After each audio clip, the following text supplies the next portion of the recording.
Her stepfather tried to sell her off like she was livestock. So Lydia Mercer ran. Now starving and hunted, this lonely ranch at the edge of the world was her last chance. Her hand trembled as she knocked, her stomach aching with hunger. The man who answered could either save her or destroy what little hope she had left. Before we find out his answer, go ahead and hit that like button and tell me what town you are watching from.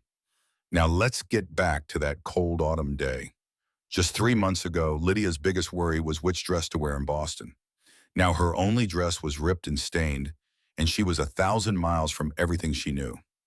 The Hartman Ranch was the first place that did not feel like a threat. Maybe it was just exhaustion that made her stop. She had sold her horse for food money that ran out yesterday, and her fancy boots were cracked and split.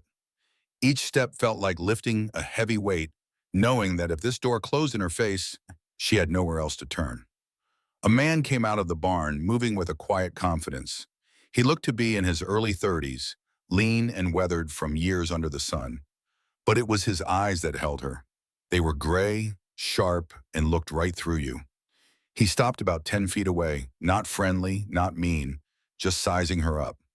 "Can I help you?" he asked, his voice deep and rough. The speech Lydia had practiced for miles disappeared completely. Her voice came out as a shaky whisper. "I am looking for work, any kind of work. I can cook and clean. I learn fast, and I will not be any trouble." The man tilted his head, his gray eyes never leaving her face. "You running from something?" The question was so direct it startled her. "Yes," she admitted. "The law?" "No, family trouble." She swallowed hard against the dust in her throat.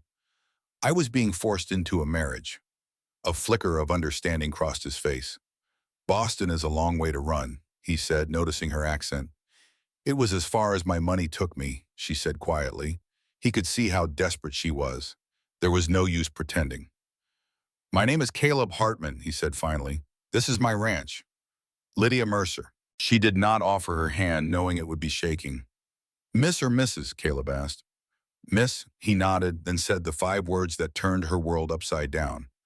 "I don't need a servant. I need a wife." Lydia just stared, sure she was hearing things. "What?" "A wife," Caleb repeated, his voice calm. "A partner to help run this ranch. Someone who has a reason to stay and see it succeed." She had run from one trap just to fall into another. The idea was horrifying. "Mr. Hartman, I think you misunderstand." "I understand you need a safe place," he cut in, "and I need help that will not leave when winter comes. A partner is different from a hired hand." "You want to marry a stranger for labor?" she asked, her voice sharp with disbelief. "I am offering you safety for help building something real," he said. "This is not the same as your situation in Boston. You can walk away right now." Lydia felt dizzy. The idea was insane. She should leave. But where would she go? Winter was coming, and her stepfather, Charles Blackwood, was a man who did not give up easily. He would have men searching for her. "I cannot," she whispered. "I cannot be in another arrangement where I have no control." To her surprise, Caleb's voice softened. "You are exhausted and hungry, Miss Mercer. Stay the night. There is a clean room in the barn loft. Get some food, get some rest. We can talk more in the morning. It is your choice." The simple kindness nearly brought her to tears. After weeks of running and fear, she had forgotten what it felt like. "Why?" she asked, unable to stop herself. "Why would you offer me this? Why marry a complete stranger?" Caleb finally looked past her, his eyes scanning the endless land that was his life. When he spoke, his voice was heavy with the same weariness she felt. "I have run this place alone for 5 years. My father died, then my mother. My brother left for the city and never looked back. This ranch is too much for one man. It needs a partnership. I have seen love matches fall apart out here. I figured honesty and respect would build a stronger foundation." His straightforward words hit a nerve. He was lonely. She understood that kind of emptiness all too well. It was the same feeling she had in her stepfather's mansion. "The room in the barn," she asked. "Is that a real offer?" "You have my word," he said simply. She looked at his face, weathered, honest, and tired. She was betting her life on the hope that he was a man of his word. "One night," she agreed. "Then I will decide." He nodded. "Come on, I will get you settled." The barn was surprisingly warm. filled with the scent of hay and horses. Caleb showed her to a clean, spacious room upstairs. It was simple, with a bed and a small table, but the sheets were real linen. "The water pump is out back," Caleb said from the doorway. "I will bring you some hot water and food." Lydia could only nod, overwhelmed by such simple kindness. He paused before leaving. "Miss Mercer, I meant what I said. You are safe here. No one will bother you." He was gone before she could answer. Lydia sat on the bed, listening to the sounds of the ranch. Through the window, the warm lights of the main house glowed. For the first time in weeks, she felt safe, and the weight of that safety was enough to finally break her. The tears came in a silent flood. She cried for the life she had lost and the hard, untrusting person she had become to survive. She had run for 3 weeks, and the naive girl from Boston was gone forever. A knock at the door made her quickly wipe her eyes. Caleb entered, followed by a young man named Jake carrying a tray of food. "This is Jake Martinez," Caleb said. "He helps me run the place." Jake offered a friendly nod as he set down a bowl of stew, bread, and cheese. "Thank you," Lydia whispered, feeling ashamed of her tear-streaked face. They left her alone, giving her the space and privacy she desperately needed. A man at the end of his rope. Just before he left, Caleb looked back. "For the record, Miss Mercer, my offer was not charity. I meant every last word. You think on it. We can talk in the morning." Then he was gone, leaving her with warm food and a choice that felt impossible. Lydia bathed, the hot water feeling like a prayer on her skin, washing away weeks of grit and fear. Just being clean made her feel human again. Then she ate the stew and bread, forcing herself to go slow. Her starving body screamed to eat faster, but she saved half for the morning, just in case. She did not think Caleb was the kind of man to go back on his word, though. She held the warm coffee mug and stared out at the dark land. Somewhere back east was the life she fled, and a man named Frederick Whitmore. He was 15 years her senior, with a cold stare and even colder hands.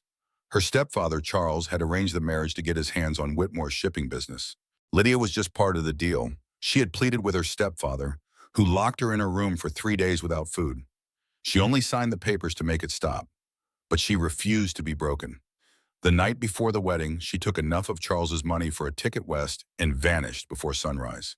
She left no note, knowing words would only make him angrier. She headed west because it felt like the opposite of the life Charles planned for her. She learned on the trail that a woman alone was in constant danger. Men tried to take advantage, from wagon drivers to town marshals. She barely escaped a group of drifters after hiding in a church basement for 2 days. Every escape cost her a little more of what she had. By the time she reached Caleb's ranch, she had almost nothing left to lose. His offer was both a terror and a temptation. It was a choice between marrying a stranger or freezing to death. An honest deal, not a forced one. A partnership, not ownership. Back in Boston, she had sworn she would rather die free than be any man's property. But freedom out here in the wilderness felt a lot like a cold grave. Caleb's offer had no talk of love, but it had honesty, it had respect. He gave her a choice when she had no power at all, and that was something precious. Was it worth tying herself to a stranger in a strange land? She watched from the window as Caleb crossed the yard. He moved like a man who was sure of himself and his place in the world. She could take his food and run in the morning, find some town and disappear. Or she could stay. She could take a chance on this man who showed her more kindness in 1 hour than her stepfather had in 2 years. She could build a life instead of always running from one. The smart thing to do was run. But Lydia was tired of running. She was tired of being afraid. Something in Caleb Hartman's steady eyes told her that a marriage for survival might be better than the lies she had known. She did not make a choice that night. She just ate and then climbed into a bed so soft it almost made her cry. For the first time in weeks, her sleep was not filled with nightmares. She woke to sunshine and the sound of men working in the yard. For a second, panic grabbed her. But then she remembered where she was, at Caleb's ranch, safe for now. Her body ached all over, but she had slept soundly, and that was a true gift. Looking out the window, she saw Caleb, Jake, and an older man loading a wagon. They worked together with an easy rhythm. Caleb said something that made the others laugh, and for a moment he looked younger. It was a good, honest face. She decided it was a face that did not know how to lie. A knock came at the door. "Miss Mercer, you awake?" It was Caleb. "Yes," she said, trying to smooth her wrinkled dress. He came in with another tray of food and a bundle of clothes. He set the bundle down. "These belong to my mother," he said plainly. "They should do for now." Inside were two simple, sturdy dresses, a warm shawl, and a good pair of boots, clothes for a life of hard work. She looked up at him, but his face showed only simple courtesy. "That is very kind, but I have not decided yet." He cut her off gently. "I know, but you need clean clothes either way." "Keep the clothes whether you stay or go," he said. It was a simple act of dignity, expecting nothing in return, and it meant more than all his talk of a partnership. That small kindness settled something inside her. "Thank you," she said, her voice soft. "Mr. Hartman, about your offer. What would it mean, day to day?" He turned back, a flicker of hope in his eyes. "That is a fair question. When you are ready, come to the house. We will talk it through." He left her with the clean clothes and the feeling that she was about to make the most important decision of her life. Lydia dressed slowly. Putting on the clean dress felt like shedding her old, desperate self. When she stepped out of the barn, the ranch was alive with the hum of morning chores. It was a world away from the useless, decorative life she had left behind in Boston. Caleb came out of the house to meet her. In the daylight, she saw the lines etched around his eyes from years in the sun and a faint scar on his jaw. He was a man of about 32, shaped by hard work and survival. "Coffee is hot," he said, "and Martha, our cook, left biscuits." She followed him inside. The main room was large and clean, with a stone fireplace and comfortable chairs. It felt like a home, not just a house run by a single man. It was a place of solid comfort. It wasn't a fancy place, but it felt like a real home. The furniture was simple and sturdy, the kind a man builds with his own two hands. Sunlight poured through clean windows, warming the wooden floors. "It's lovely," Lydia said, meaning every word. "My mother had a good eye," Caleb told her, handing her a tin cup of coffee. "My father built most everything. They started with nothing but grit." He explained that the ranch was 4,000 acres of good grazing land. He ran about 800 head of cattle, but it was hard work for one man. He didn't just need a hired hand. He needed a partner, someone to run the house, manage the books, and believe in the place as much as he did, someone who wouldn't quit when things got tough. "So why marriage?" Lydia asked, cutting straight to the point. "Why not just hire someone?" Caleb gave a tired sigh. He'd tried that. Hired help always leaves for easier work or better pay. He needed a partner, someone with a real stake in the place. "Marriage," he explained, "makes things clear. You'd legally own half of everything we build. That's a powerful reason to stay and fight for it." It wasn't about romance. It was a business proposal. Plain and simple. "What about children?" she asked. "If they come along, that's fine," he said. "A ranch needs heirs, but he would not demand them. And if she wanted to leave, she'd be free to go, with her half, no questions asked." He wasn't looking to own a wife. He was looking for a partner. Lydia had been burned by promises before. She needed a guarantee, something solid and written down. She wasn't trading one man's control for another. Caleb nodded, understanding completely. He said he had already spoken to a lawyer. They would draw up papers giving her legal claim to half the ranch and its profits. She would have her own money in her own bank account.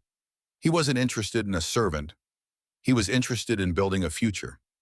His honesty was so direct it felt like a breath of fresh air. After all the lies she had endured, this straightforward man felt safe. She needed to think, but she also needed to see if she could even handle this life. She proposed a deal. "Let me stay for 1 week," she said. "Let me see the work for myself. At the end of the week, we can both decide." Caleb agreed it was only fair. He extended a work-roughened hand, and she shook it. His grip was firm but gentle. For the first time in a long time, Lydia felt a small flicker of hope. He introduced her to the ranch hands. There was Jake, the friendly one, and Pete, an old-timer who'd worked for Caleb's father. But a third man, Hank, looked at her with pure skepticism. He didn't think a city woman belonged on a ranch. Hank wasted no time making his opinion known. He told Caleb that a ranch was no place for delicate types. Caleb's reply was calm but firm. He said that was between him and Miss Mercer, and Hank's job was to mind his own business. Lydia was grateful for the support, but she knew Hank had a point. She had to prove herself. Her first attempt was a disaster. She volunteered to cook lunch, but the ranch stove was a monster. She burned the biscuits to charcoal and made the beans so salty they were inedible. Jake and Pete choked it down politely, while Hank refused to touch his plate. Caleb just ate his food, quietly reaching for his water again and again. The silence was heavier than any complaint. "It's just awful," Lydia finally admitted, staring down at her plate. But Pete just offered a kind smile. "Now don't you worry, everybody's got to start somewhere." It was Caleb, however, who gave her real advice. "That stove runs hot on the left. And we're ranch hands, Lydia. We need more salt than folks back in the city." It was simple, helpful, and carried no judgment. In her stepfather's house, a mistake like this would have earned her scorn. Here, these rugged men were giving her a patience she hadn't yet earned. She spent the afternoon taking stock of the house. It was a bachelor's place, all right, functional, but missing a woman's touch. The whole place felt like it was just surviving, not living. By evening, Lydia was sore and covered in dust, but the kitchen was finally in order. Caleb found her in the pantry, making a list by the faint light of a lantern. "You don't have to fix this whole place in one day," he said, his voice gentle. "I need to know what I'm getting into," she replied, not looking up. "You're low on flour, sugar, and lamp oil, and there's not nearly enough in the root cellar to get 4 people through a hard winter." Caleb leaned against the door frame, a flicker of approval in his eyes. "You're right. We're not ready. We'll go to town for supplies." He paused. "I suppose you can ride a horse?" Lydia thought of the gentle horses in Boston's city parks. "Not well," she admitted. "Then you'll learn," he said simply. "Out here, you have to." It wasn't an order, just a fact of life on the ranch. Lydia found she didn't mind his directness. Back in her small room over the barn, she listened to the sounds of the night. It wasn't the noise of a city. It was the wind, the horses, and the lonely call of a coyote. It should have been scary, but instead, it felt like freedom. The week was a blur of hard work and new lessons. Caleb was a patient teacher. He showed her how to handle a horse, how to read the clouds for signs of rain. She learned that Pete was good with animals, that Jake was saving up for his own spread, and that Hank didn't like her being there but was too professional to say it. She learned that Caleb was the first to rise and the last to sleep, a man who knew his land and drove himself harder than anyone else. Slowly, Lydia started to earn their respect. It wasn't one big moment, but 100 small ones. Her cooking got better. She worked without a single complaint. When a sudden storm hit while they were moving cattle, she just pulled her hat down low and kept riding. "You've got grit," Pete told her one afternoon. "Not many city women would have lasted this long." "I'm not like most city women," Lydia said. And for the first time, she truly believed it. Friday morning was crisp and clear, a perfect day for a trip to town. The ride to Clearwater took 3 hours. Caleb handled the wagon with an easy confidence, the wide open plains stretching out around them. It was a huge, empty landscape, so different from the crowded streets of Boston. "First time I saw this land, I was 10 years old," Caleb said, breaking the comfortable silence. "Thought it was the emptiest place on earth. It scared me." "What changed your mind?" Lydia asked. "I learned to see what was really here instead of what wasn't." He glanced over at her. "I reckon you're doing the same thing." And he was right. She was finally seeing the ranch for what it was. Clearwater wasn't much of a town, just a general store, a saloon, and a few houses. As they pulled up, Lydia saw curtains twitching in the windows. A strange woman arriving with Caleb Hartman was big news. "Pay them no mind," Caleb said quietly as he helped her down. "Small town folks are going to talk. Best not to give them anything to talk about." On a trip to the general store, they met Mrs. Patterson, a woman whose main business was gossip. She immediately started prying, asking who Lydia was and what she was doing at the ranch. Lydia, used to dealing with high society busybodies, handled the woman with perfect, polite deflections. They almost made a clean getaway. But as they loaded their supplies, a well-dressed man from across the street strode toward them. He had the confident air of a man used to getting his way. "Hartman," the man called out, his eyes sizing Lydia up. "Been a while." Just then a man named Fletcher rode up. "I was just fixing to talk to you about those water rights," he said with a slick smile. Caleb's voice went cold. "Fletcher, I already told you, I am not interested in selling." Fletcher's eyes slid over to Lydia. A man with new expenses ought to reconsider a generous offer. My finances are my own business, Caleb said, his voice flat. The water rights are not for sale. Not now, not ever. Fletcher's smile tightened into a threat. Everything has a price, Hartman. You ought to remember that. On the ride back, Caleb explained, Fletcher wants the creek that runs through my land. He does not want to share. He wants to control it, leaving my herd high and dry. Now he will use you to pressure me, spreading rumors all over town. Caleb looked at her, his expression serious. If town gossip bothers you, you should say so now. Lydia thought of the whispers she had endured back in Boston. I have weathered gossip before, she said. I can do it again. A small smile touched Caleb's lips. Well then, you should call me Caleb. Mr. Hartman was my father. All right, Caleb, she replied, and you should call me Lydia. That night, a fierce storm rolled in, howling like a freight train. A little after midnight, shouting from the yard woke Lydia with a jolt. She looked out to see pure chaos. In a flash of lightning, she saw the problem. The cattle had broken a fence and were scattering into the dark, stormy night. Without a second thought, she pulled on her clothes and ran outside. What are you doing? Caleb yelled when he saw her heading for the horses. I am helping, she said, grabbing the reins of the gentlest mare. Tell me where to go. It is too dangerous out there. We need every hand we can get, she insisted. Lightning lit up her determined face, and Caleb finally gave a sharp nod. You ride the south side, turn back any strays you see. Do not go past the creek. If you get into trouble, fire 3 shots. Jake, you ride with her, he ordered, before disappearing into the rain with the other men. The next 3 hours were the hardest of Lydia's life. Rain and wind tore at her while the thunder cracked overhead. It was terrifying and exhausting, but she held her ground, turning the panicked cattle back from the fence line, proving she was exactly where she was supposed to be. The storm had cut Lydia off, leaving her alone in the thundering dark. But she didn't run. She held the line, turning back the spooked cattle until her voice was raw and her body screamed with exhaustion. She would not fail the men who had put their trust in her. As the sun began to break, Caleb finally rode through the rain. He was soaked, bleeding, and bone-tired, but his eyes widened when he saw her. You stayed, he said, his voice filled with pure wonder. Of course I did, Lydia managed to say through chattering teeth. In that gray dawn, a look passed between them that changed everything. This was no longer a test. It was a partnership, forged in the heart of the storm. Come on, Caleb said gently. Let's get you warmed up. Daylight revealed the storm's ugly aftermath. Fences were flattened, the barn roof was damaged, and 3 good cattle had to be put down. The men handled the grim work with quiet resolve.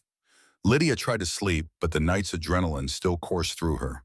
So she went to the cold kitchen, built up the fire in the stove, and started making breakfast.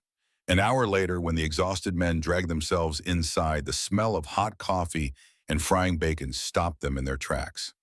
They stared, their faces a mixture of shock and disbelief. Even Hank, who had been skeptical of her all week, looked at her with a newfound respect. You should be resting, Miss Mercer, Pete said, though he was already reaching for a coffee cup. So should all of you, Lydia replied, pouring 4 cups. Sit down and eat. Too weary to argue, they sat. The only sounds were of hungry men eating.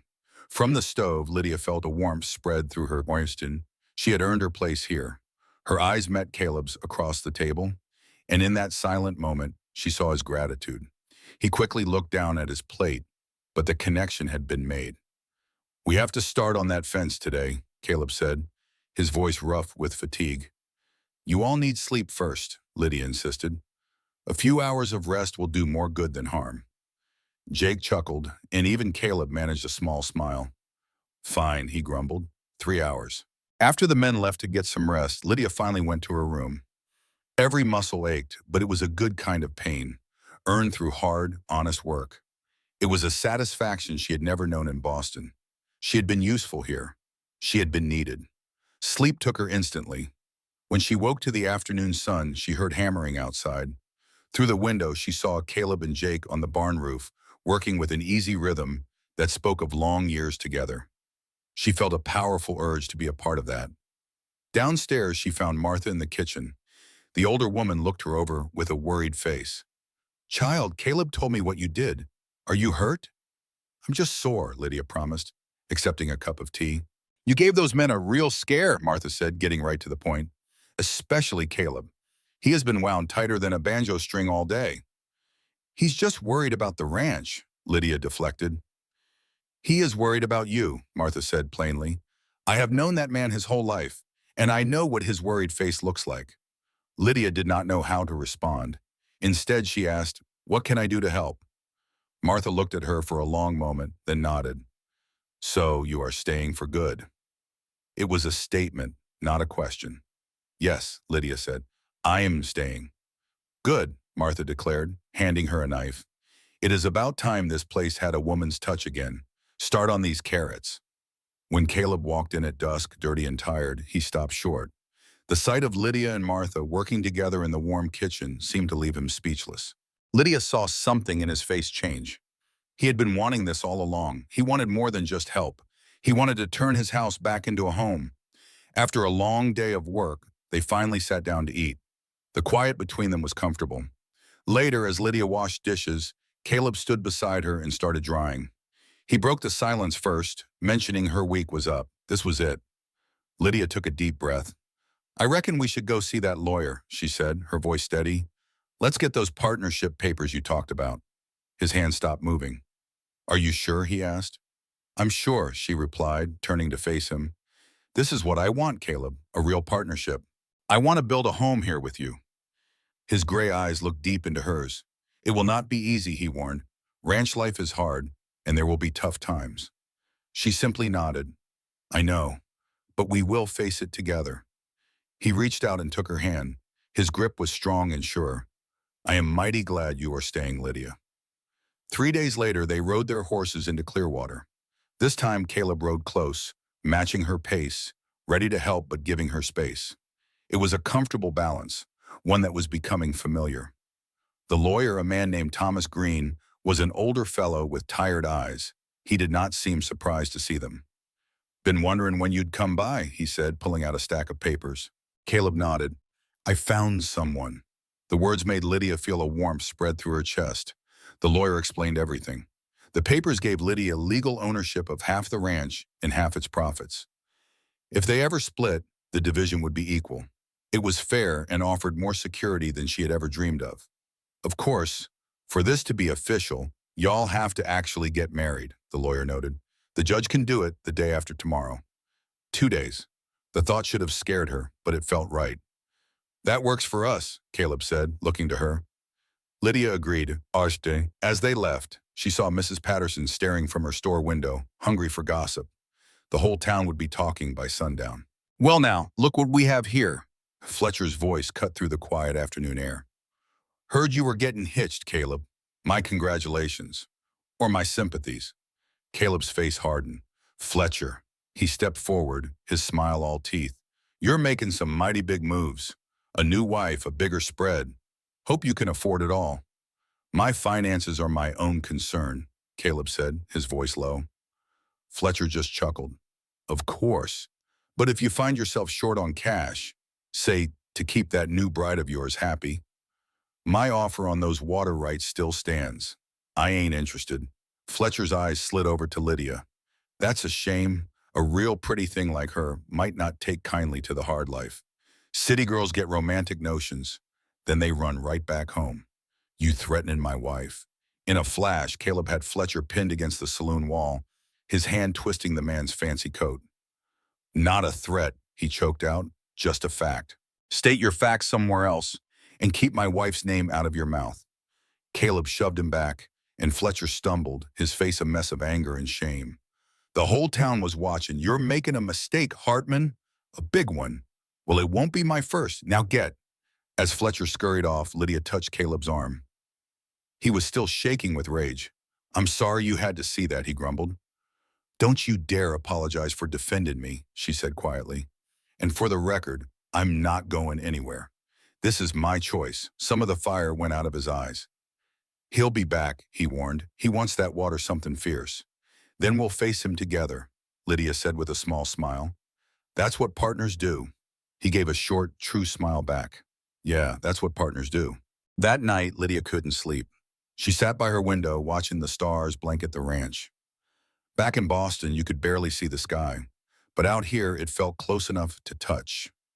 Down below, she saw Caleb moving through the dark, checking on the animals.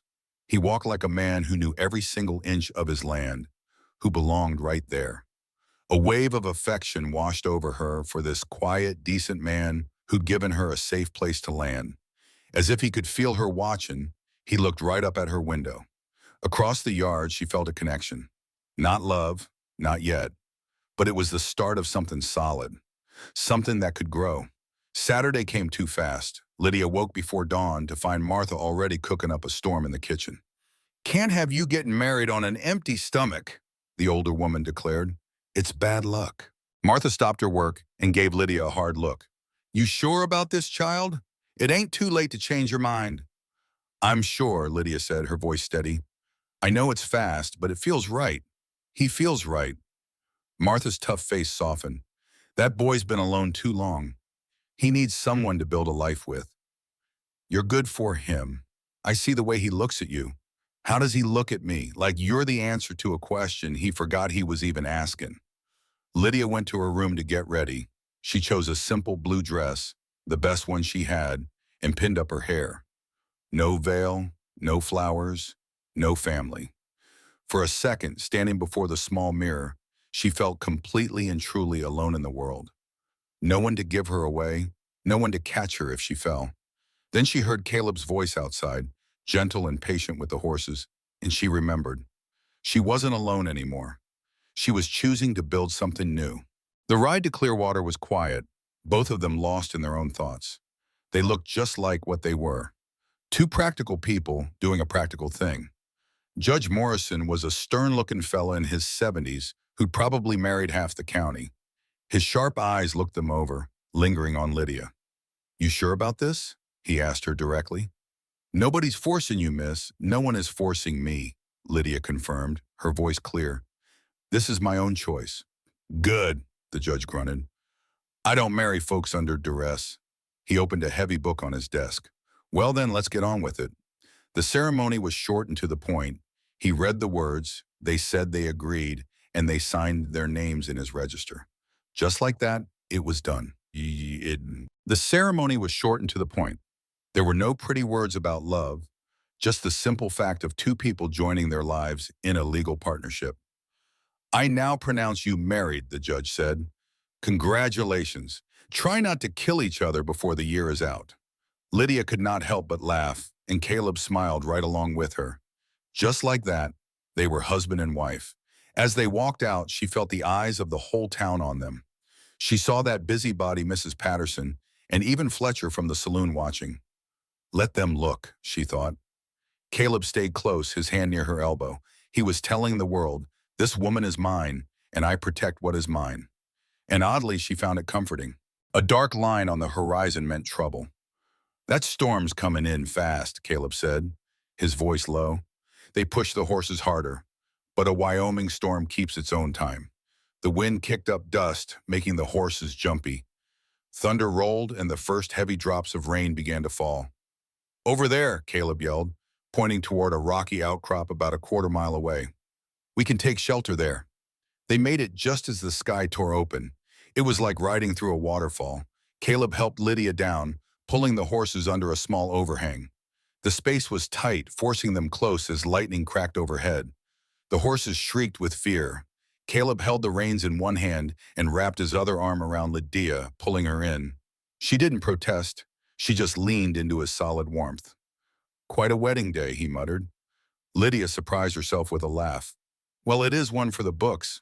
In that tiny shelter, the polite distance between them vanished. They were just two people against a storm. I have to tell you something, Lydia said, the words rushing out, about why I really left Boston. Caleb looked down at her. You are my wife now. You deserve to know the truth. Lydia took a shaky breath. My stepfather is a powerful man named Charles Blackwood. After my mother died, he controlled everything, including me. He arranged for me to marry a cold, cruel man named Frederick Whitmore. Caleb's arm tightened around her, a silent promise of support. I refused. Charles locked me in my room for 3 days, telling me I would sign the papers or never see daylight again. So I did. Then I took money from his desk and ran away the night before the wedding. He is looking for me. I know he is. They will not find you, Caleb said, his voice hard as iron. You are my wife now. Out here, a man's name and his willingness to fight are what matter. Anyone looking for you has to go through me first. Lydia searched his face for any sign of regret. All she saw was pure determination. You are not scared, she whispered, of the trouble I will bring? I am terrified, Caleb admitted with a raw honesty that stunned her. Not of them. I am scared of losing you, just when I found you. Scared you will decide this life is too hard and leave. That vulnerability broke through her own fear. He was just as scared as she was. I am not leaving, she said, her voice firm. This is my home now. You are my partner. I do not break my promises. His other arm came around her, holding her tight. Neither do I. Yeah, I said, and then he kissed her. A gentle question at first. She answered by kissing him back, pouring all her unspoken hope into it. When they finally parted, the storm was already easing. We should probably talk about this, Caleb said, not letting her go. We are married, Lydia pointed out with a small smile. That seems clear enough. You know what I mean, he said. We agreed to a partnership. This is different. Lydia pulled back just enough to see his eyes. What do you want, Caleb? The real truth. He was quiet for a long moment. I want this to be real, he said, his voice thick with emotion. Not just a business deal. I want to build a life with you, Lydia. Share everything, the work, the worry, all of it. I want you in my house, in my life, in my heart. He said the last words like a confession. That was not the deal, he added. Then we should make a new one, she said softly. I know you were just looking for a safe place, Caleb said, his voice low. But somewhere between then and now, things changed for me. Tears welled in Lydia's eyes, but they were good tears. For the first time, she felt truly seen. They changed for me, too, she admitted. I ran from one bad bargain and found something real. He pulled her close. Then we'll give it time. We'll build this marriage right, with honest work and patience. Lydia leaned into him, feeling the truth in his words. This wasn't just about survival anymore. They were choosing a life together. As the storm finally broke, they knew they were leaving as more than just partners. The ranch came into view as the last of the clouds rolled east. It looked different now. It looked like home. Pete and Jake came out from the barn, their faces full of relief. Glad to see y'all make it back, Pete called out. That was a mean-looking storm. Nothing we couldn't handle, Caleb answered, helping Lydia down from her horse. His hand stayed on hers just a second too long. Jake saw it and grinned. Martha's got food on the table. Said no storm was going to keep the boss from his wedding meal. Caleb took Lydia's hand as they walked toward the house. Whatever was coming, they would face it together. She stepped over the threshold into the warm light, and the last of her fear finally melted away. The wedding breakfast was a welcome surprise. The ranch hands were all cleaned up and ready to celebrate. Pete raised his coffee cup. To the boss and his bride, may your fences hold strong and your arguments be short. Jake chimed in with a smile. And may you listen when she tells you you're being stubborn. Even Hank, the grumpiest of the bunch, managed to smile. Welcome to the family, Mrs. Hartman. The new name felt strange, but hearing it from these men made it feel real. She was no longer an outsider. She was Lydia Hartman. Thank you, she said, her voice full of emotion, for making me feel welcome. The work of the ranch went on, but everything felt different. Lydia moved her things into the main house, into the bedroom that had been Caleb's alone for 5 years. It was a simple, masculine room, but there was space for her to make it theirs. Caleb offered to sleep in another room, but she refused. They had to build this marriage on trust, not on separate corners. Still, the first few nights were awkward. They lay side by side in the dark, two strangers in one bed. On the third night, Lydia couldn't take the silence. Caleb, this is plain silly. We're husband and wife. I know, he said. I just don't want to push. She turned to face him. Then let me. We agreed to be honest, right? Caleb looked down at her in the dim moonlight. What is it you want, Lydia? I want to stop feeling like strangers, she said softly. I want you to hold me. Can you do that? Without a word, his arm wrapped around her, pulling her close against his chest. She fit there perfectly, surrounded by his warmth. He relaxed, and she felt the tension leave his body. Much better, he murmured into her hair. They fell asleep tangled together. When she woke before dawn, she saw him smiling at her, a real, unguarded smile. Partners, he said, and the word meant everything. From that day on, they worked as one, building their life, their home, and their future, side by side. In the weeks that followed, Lydia became a rancher's wife. She learned to negotiate with suppliers in town, earning respect with her sharp mind and polite but firm manner. Caleb taught her how to handle the horses, spot sickness in the cattle, and mend fences. Her soft Boston hands grew calloused and strong. She was becoming someone new, someone more real than the woman she had been. 3 weeks after their wedding, they rode into Clearwater for supplies. News of their quick marriage had spread, and Lydia could feel the curious eyes on her. Mrs. Patterson from the general store was the boldest. "Such a fast courtship," she said loudly to another customer. "Hardly seems proper." Lydia turned and met the woman's gaze with a pleasant smile. "Good thing our happiness does not depend on gossip, is it not?" Mrs. Patterson's face turned red, but she had nothing more to say. A woman with kind, intelligent eyes walked up to them. "Sarah Morrison," she said, extending a hand. "Welcome to Clearwater, Mrs. Hartman." Lydia shook her hand, feeling a sense of relief. "Please call me Lydia," Sarah smiled. "I have been hoping to meet you. We do not get many new folks in town with enough backbone to stand up to the town gossips." She explained that she ran the schoolhouse and was always looking for help. "You should come by sometime," Sarah offered. "It would help show everyone you are a respectable part of our community. Besides, in a town this small, it is always good to have allies." Lydia understood right away. Sarah was offering not just a bop, but her friendship and support. "I would like that very much," Lydia said, finally feeling like she was home. Lydia smiled warmly, suggesting they meet next week. As she finished her shopping, Caleb came over, his arms loaded with goods. He noticed her friendly chat. "Making friends?" he asked softly. Lydia told him Sarah, the schoolteacher, seemed kind and smart. Caleb agreed, mentioning how she'd turned down 3 proposals to keep her job. He then added thoughtfully, "It will be good for you to have a friend out here. These ranches can get mighty lonely." Just then, Lydia's good mood vanished. Across the street, Fletcher stood watching them, his eyes as cold as a snake's. When he saw her looking, he tipped his hat in a way that felt more like a threat than a hello. "He is still watching," she whispered. Caleb's jaw tightened. "I know, and he has been asking questions all over town about you. Whatever he finds, we will face it together," Caleb promised, his voice firm. He then asked gently if there was anything else from her past that could come back to haunt them. Lydia took a deep breath. She explained that her stepfather, Charles Blackwood, was a powerful and cruel man. He was an expert at twisting the truth and could make dangerous lies sound believable. Caleb's expression hardened. "Then we will be prepared. He will not find the same helpless girl he remembers." The fierce protection in his voice was a comfort stronger than any wall. "Thank you," she said, her voice thick with emotion.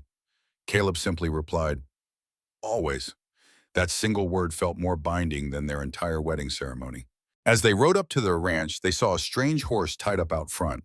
A man they did not know was sitting on their porch steps. He stood as they approached, looking like a man used to giving orders. For a terrifying second, Lydia thought her stepfather had found her. The man introduced himself as Walter Simmons. He owned the Big Double S ranch about 40 miles north.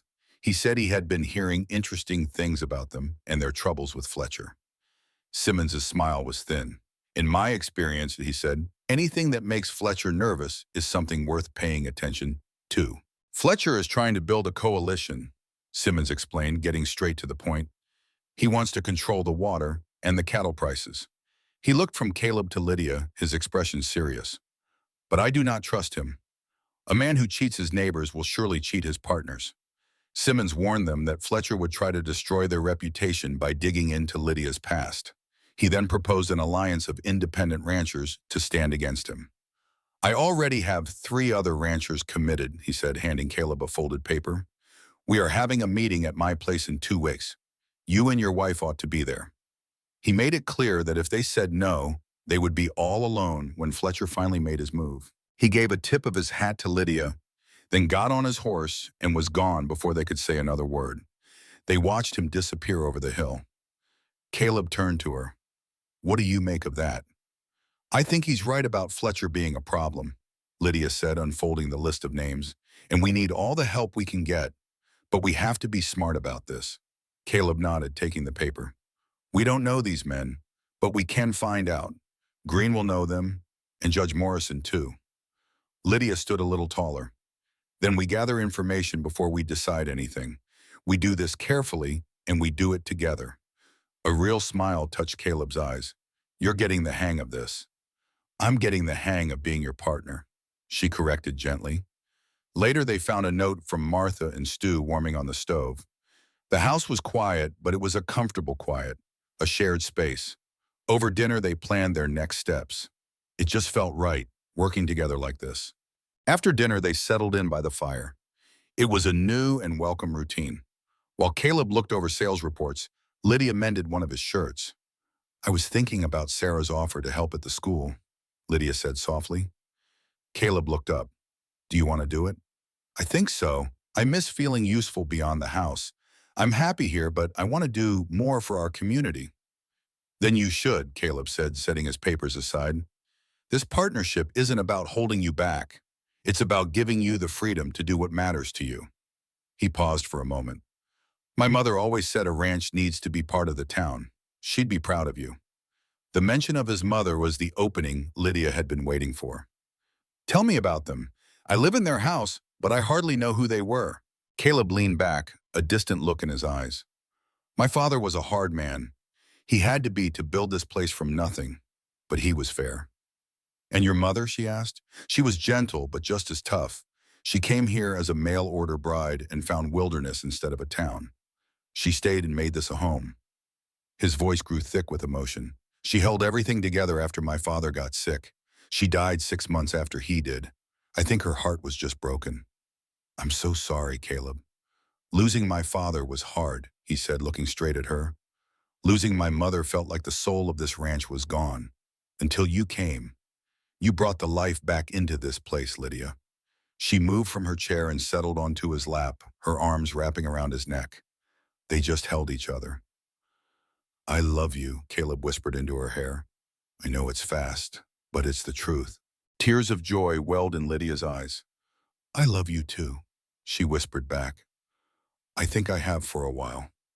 Caleb pulled back to look at her, wiping a tear from her cheek. "I just wanted you to know." She smiled through her tears. "For both of us." Then she kissed him, a kiss full of all the certainty she felt. This was real. This was the life she wanted. That night, there was no distance between them, only the closeness of two people who had truly chosen each other. But their peace was shattered at dawn. Pete, one of the hands, burst into the kitchen, out of breath. "Boss, you both need to see this now." They followed him outside. Near the barn, new surveyor stakes were hammered into their land. "What is this?" Caleb's voice was dangerously low. Pete pointed. "They're marking the boundary 50 feet inside our fence. If this stands, we lose the North Creek." "That's impossible," Caleb growled, his hands balling into fists. "My father had this land surveyed 20 years ago." Lydia's blood ran cold as the truth hit her. "Unless someone paid for a new survey with a different result." "Fletcher. He couldn't buy the water rights, so he's trying to steal them." "That's how I see it," Pete agreed. "Without that creek, we'd be ruined." Caleb's face was like stone. Get Jake and Hank were riding to clear water. "I'm going with you," Lydia said, her tone leaving no room for argument. "This is our fight, partners, remember?" He gave a sharp nod. "Partners, get your coat." They rode hard. When they reached the lawyer's office, Thomas Green took one look at their faces. "Let me guess," he said, closing the door behind them. "Fletcher made his move." Caleb's voice went cold. "Fletcher was challenging the old Hartman survey, and you didn't tell me?" The lawyer Green sighed. "I was trying to handle it quietly, but I failed." He slid a file across the table. "Fletcher claims the old survey is flawed and wants a new one, citing tax and water rights. It sounds legitimate, which makes it pure poison." Lydia's mind was already spinning. "Can we fight it?"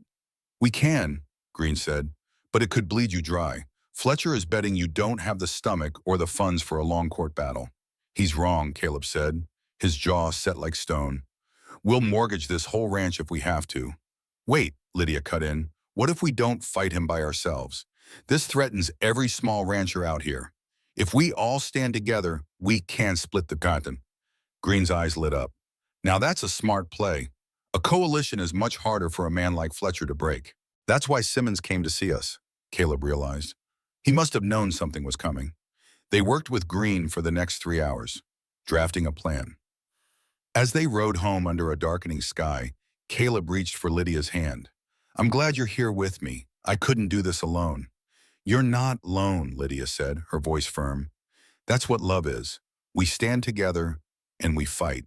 He can file his papers and challenge our lines, but he can't touch what truly matters. We have each other. She squeezed his hand. We'll win because we're fighting for something real. He pulled her closer, and ahead, they saw the warm lights of their home. It was a home worth every bit of the fight that was coming. The meeting was at Walter Simmons's ranch on a cold morning with a storm brewing on the horizon. Simmons had a firm handshake and a welcome that was genuine. The others are inside, he told them. Some of them still need convincing. Around the table sat 3 other ranchers. Marcus Webb was a watchful man from the land east of Caleb's. Samuel Chen, the only Chinese rancher in the territory, had seen his share of dirty dealings. And Catherine Rodriguez, a widow who had fought tooth and nail to keep her husband's ranch, looked at them with sharp, assessing eyes. I'll be frank, Catherine said after the coffee was poured. When Walt suggested this alliance, I figured it was a waste of time. I thought Fletcher would leave us small folks alone. That's what I thought too, Caleb said. Right until he filed papers saying my northern boundary is 50 feet south of where it's always been. If he wins, I lose the creek that waters half my cattle. Marcus Webb let out a low curse. That's a snake's move, even for Fletcher. It's a precedent, Green added, laying out the documents. If he does it to one of you, he can do it to all of you. Samuel Chen studied the papers. This is costing him a pretty penny.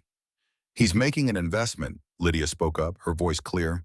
He's not just after land, he wants to control the water. Once he has that, he can squeeze everybody out and name his own price. You have a good head for business, Mrs. Hartman, Simmons said with a nod. He's not just trying to win a fight. He wants to be the king of this whole territory. So what's the plan? Marcus asked. Are we just pooling our money to hire lawyers? It's more than that, Green explained. I'm proposing we form a real ranchers cooperative, legal and binding. We share the guadal, but we also make agreements to protect each other on water and land use. If Fletcher comes after one of us, he has to come after all of us. The debate that followed was serious. Marcus worried about losing his independence. Samuel wanted protections for the smaller owners. Catherine demanded that every ranch, big or small, get an equal vote. Through it all, Lydia found her place. Her mind for contracts helped turn their arguments into a solid agreement, translating the lawyer's words into plain talk that every rancher could stand behind. Caleb watched Lydia with pride as she held her own with the other ranchers. By noon, they had a plan. The Wyoming Independent Ranchers Cooperative was born, with 5 founding members. They agreed to pool their money for surveyors and legal fights. As they were finishing, Lydia spoke up. We need to get out in front of Fletcher, she said. He'll twist this story. We should announce it ourselves at a big community gathering and show how this protects everyone's rights. Simmons grinned. I like your thinking. The Territorial Assembly meets next month. On her way out, Catherine pulled Lydia aside. You've got real steel in you, the older woman said quietly. I was wrong about you. You belong out here. The praise meant the world to Lydia. Catherine's face then turned serious. You watch out for Fletcher. When he cannot win fair and square, he gets personal. He will come after your good name. On the ride home, Caleb squeezed her hand. You were just amazing today, he said, his voice full of pride. A natural. Lydia felt like she had finally found her place, not just as Caleb's wife, but as his true partner. 4. That made all the difference. In the weeks that followed, the cooperative became a reality. Green filed the paperwork, surveyors marked the true boundaries, and the ranchers finalized their agreement. Lydia was a valued partner, no longer an outsider. She also began teaching at Sarah Morrison's school 2 days a week. The children were a mix of ranch and town kids, all eager to learn. Lydia found a deep joy in teaching them, and it grounded her. This fight against Fletcher was not just for the ranchers, but for the future of these children. One afternoon, Sarah told her, "You sound like someone who has found her purpose." Lydia thought about her desperate flight from Boston. Now she had a home, a community, and work that truly mattered. "I never expected to find something worth building," Lydia said. "Love has a way of surprising us," Sarah answered gently. That night, Lydia returned to the ranch and found Caleb holding a telegram, his face grim. "What is it?" she asked, a knot of fear in her stomach. The message was from Green. Fletcher had filed a counter-petition. He was claiming their cooperative was an illegal conspiracy to control cattle prices and water. He was trying to destroy them with legal fees and bad press before they could even begin. "Beating yourself up will not help," Lydia said, taking charge. "We knew he would fight back. We just need to be smarter." Her mind was already working. "We make this public, but we control the story. We will announce the cooperative at the Territorial Assembly just as we planned. But we will also invite the governor." Caleb's frustrated expression turned to hope. "You think he would come?" "Governors love to be associated with progress," Lydia explained. "If he publicly supports us, Fletcher loses his political power." Caleb pulled her close. "You are brilliant." "I am practical," she said, smiling, "and I learn from the best." They worked all night, turning Fletcher's attack into an opportunity. But Fletcher was not done. 2 days later, a well-dressed stranger with a Boston accent arrived. He introduced himself as Henry Walsh, a private investigator. "I have been hired by Mr. Charles Blackwood," he said, "to locate his stepdaughter, Lydia Mercer." Lydia's blood ran cold, but her face remained a calm mask. "I do not know that name." Walsh was not playing games. "You match the description, and your arrival here lines up with Miss Mercer's disappearance." He produced a photograph of a much younger Lydia. "Mr. Blackwood is simply concerned." Caleb appeared in the doorway, his presence a clear threat. "My wife's family matters are her own. You should leave." Walsh then played his trump card. "Miss Mercer left Boston with money that did not belong to her. Mr. Blackwood has every right to press charges." "The money was my mother's," Lydia stated, her voice shaking but firm. "My marriage was forced. I was a prisoner until I signed." Walsh's tone was infuriatingly calm, proving that against a man like Mr. Blackwood would be difficult. "A simple letter from you, confirming you are well, would solve everything." Lydia saw the trap instantly. Any letter would confirm her identity and location, giving her stepfather all the ammunition he needed. She knew Fletcher and Charles must be working together. "Mr. Walsh," she said carefully, "I am Mrs. Caleb Hartman, married under Wyoming law. My life in Boston is in the past." "Your stepfather will be disappointed," he said. "He will survive," Lydia replied. After he left, Caleb asked, "How much trouble are we in?" Lydia looked out at the land she now called home. "I do not know." "He is working with Fletcher," Lydia said, pacing the floor. "My stepfather provides the lies, and Fletcher spreads them. They mean to ruin us." Caleb's jaw was set tight. "Then we move now. We cannot wait." That evening, Catherine Rodriguez came with bad news. "Fletcher's telling everyone in town you are a con artist from Boston." Lydia's chin lifted. "Let him talk." In the next 2 days, their team launched a swift counterattack. They filed formal complaints, wrote an editorial for the newspaper, and used their connections to get a meeting with the governor's office. Lydia organized a community get-together in the Clearwater Church Hall that Saturday. She made sure everything felt just right, making it feel more like a celebration. Fletcher was there, of course, lurking near the back, certain he was about to watch them fail. But Lydia saw plenty of friendly faces, too. The community was on their side. Walter Simmons kicked things off, and Thomas Green explained the cooperative's legal setup. Catherine and Samuel then shared powerful stories about how working together had already helped them stand up to the powerful few. Then Caleb stood, looking every bit the honest man he was. He spoke of his father's belief in fair dealing. "This cooperative is about giving honest folks a fair chance," he said plainly. He paused, his eyes scanning the crowd. "Now I know y'all have heard rumors about my wife, so let me set things straight. Lydia fled a cruel stepfather. She came here looking for honest work, and I offered her a partnership built on respect. Marrying her was the best decision of my life. His voice was firm. She is a brave teacher and my partner. If anyone has a problem with that, you can talk to me. Silence. Then a single clap broke through, followed by another, until the whole room roared with applause. But it was Lydia who put an end to Fletcher's scheming. She smoothed her dress, walked to the front of the hall, and held her head high. Silence was not an option. "My name is Lydia Hartman," she announced, her voice strong and clear. "3 months ago, I was Lydia Mercer of Boston, facing a marriage that would have destroyed me. I ran west with nothing, just hoping for a little freedom. I found it here in this community with my husband, but I also found a chance to build something that matters." She stared right at Fletcher. "I've known men like you, men who think getting ahead means stepping on others. I left that world behind, and I will not let you bring it here. This cooperative is about making sure everyone gets a fair shot, not just the rich and powerful. It is about proving that working together is always stronger than coercion." She returned to Caleb aside, her heart racing. The applause was deafening this time, and Lydia watched Fletcher's confident expression twist into something bitter. He had lost. As the meeting ended, dozens of people signed up for the cooperative, full of hope. When the crowd thinned, Judge Morrison approached. "Mrs. Hartman, that was quite the speech. You should consider running for office." Lydia laughed. "I don't think this territory is ready for that, Judge." "Change is coming," he replied, his tone growing serious. "That investigator who came asking about you, he wanted a warrant to force you to answer to your stepfather. I told him our laws in Wyoming protect you now. No Boston businessman has any standing here." "Thank you," Lydia said, her voice filled with emotion. "That means more than you know." But Fletcher's was not finished. He cornered them outside, his face tight with rage. "You think you've won? I'll ruin you in court." "You will do nothing," a new voice interrupted. Walter Simmons walked toward them, with Marcus Webb and Samuel Chen at his sides. "You try anything against a member of this cooperative, you will be fighting all of us." "Compete fairly, and that is fine," Marcus added.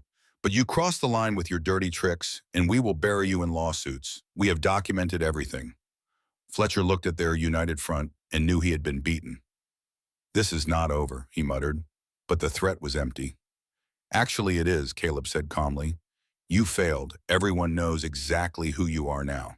After Fletcher left, Lydia felt a wave of relief. The fight was truly over. That winter was hard but good. The cooperative won its legal challenges, and Fletcher was fined for filing fraudulent documents. His reputation was damaged, and his influence faded. Meanwhile, the cooperative thrived. 2 more ranches joined by spring, and by pooling their resources, they all earned better prices for their cattle. They shared equipment and helped each other out, changing their part of Wyoming for the better. Through it all, Lydia and Caleb's marriage, which began as a partnership, grew into a love that neither could imagine living without. They built a real life together, facing every challenge side by side. Lydia continued teaching and discovered she had a talent for bringing people together. Within 2 years, she had helped start a women's group that improved life for all the ranch families. But the clearest sign of her new life came 3 years after she arrived. On a crisp autumn day, she stood on their ranch with Caleb's arms around her. They watched their 2-year-old daughter chase chickens while their infant son slept inside. "Do you ever regret it?" Caleb asked softly. "Choosing this over Boston?" Lydia leaned back against him, watching her joyful little girl. "Not for a moment," she said. "This is real, Caleb.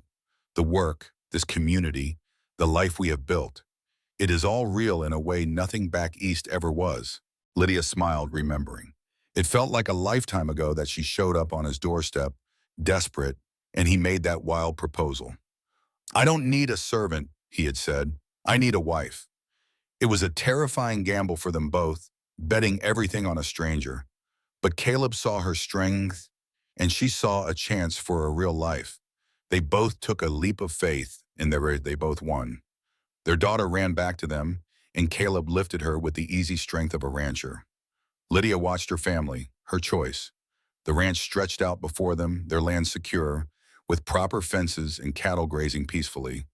The whole community they helped build was thriving, a place where folks got a helping hand instead of being taken advantage of. She was no longer that frightened woman running from her past. She had built a new life here, turning fear into courage. As the sun set, painting the sky with color, they walked back to the house. Caleb carried their daughter, and Lydia rested a hand on his arm. It was an ordinary and perfect life, one they fought for and built from scratch. She glanced back at the land, thinking of Boston. The scheming men like Charles Blackwood and Frederick Whitmore were a world away and could not touch her now. She was Lydia Hartman of Wyoming, a wife, a mother, a teacher. She had a loving partner in work that mattered. She was finally in charge of her own future. The girl who once begged for a job was gone, replaced by a woman who knew her own worth. She had come looking for a way to survive, but she found a life worth living and a home worth defending. Caleb had said he needed a wife, but what they both really needed was a true partner. Someone to stand with through every storm and share every victory. They found that in each other, a real and lasting partnership. Stepping into the warm light of their home, Lydia felt a deep gratitude for the long, hard road that brought her here. The door closed, shutting out the cold Wyoming wind, keeping them safe inside. This family, this home, this life they had built together on nothing but hope and grit. It was more than enough. It was everything.